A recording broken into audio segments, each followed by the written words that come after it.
महाराष्ट्र के मुख्यमंत्री देवेंद्र फडणवीस ने बुधवार को छत्रपति शिवाजी महाराज की जयंती पर उन्हें श्रद्धांजलि अर्पित की और उन्हें एक प्रबंधन गुरु और योग प्रशासक बताया है। फडणवीस ने पुणे के शिवनेरी किले में मराठा राजा को श्रद्धांजलि अर्पित करने के बाद संवाददाताओं से कहा है कि लोग छत्रपति शिवाजी महाराज का अपमान करने की कोशिश करेंगे, उन्हें उनकी असली जगह दिखाई जाएगी और उन्हें माफ नहीं करेगा। उन्होंने कहा है कि शिवाजी महाराज ने न केवल स्वराज्य स्थापित किया बल्कि राष्ट्रीय गौरव की भावना भी जगाई। महान योद्धा राजा का जन्म 19 फरवरी 1630 को जिले की जुन्नर तहसील के शिवनेरी में हुआ था, जहां फडणवीस और उप मुख्यमंत्री एकनाथ शिंदे और अजित पवार ने शिवाजी महाराज की जयंती मनाने के लिए शिवनेरी किले के पलाना समारोह सहित विभिन्न कार्यक्रमों में भाग लिया है।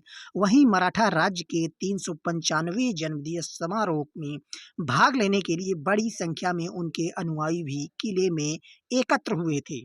किले में उपस्थित लोगों को संबोधित करते हुए फडणवीस ने कहा कि छत्रपति शिवाजी महाराज न केवल एक योद्धा थे बल्कि एक कुशल प्रशासक भी थे, जिन्होंने कल्याणकारी राज्य चलाने का एक उदाहरण पेश किया। वहीं फडणवीस ने कहा है कि शिवनेरी की धरती पर पैर रखने से स्वराज की प्रेरणा जागृत होती है और यही भावना लोगों को बार बार इस स्थान पर खींच लाती है। फडणवीस ने शिवाजी महाराज के किलों को संरक्षण के महत्व पर जोर देते हुए कहा कि उनका महत्व मंदिरों से भी अधिक है।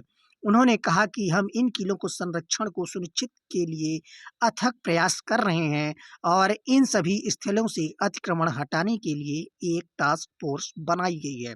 चाहे कुछ भी हो, इन अतिक्रमणों को हटाया जाएगा। वहीं मुख्यमंत्री ने कहा है कि प्रधानमंत्री नरेंद्र मोदी द्वारा की गई पहल के तहत महाराष्ट्र के 12 किलों को यूनेस्को की विश्व धरोहर स्थल का दर्जा देने की नामित किया गया है।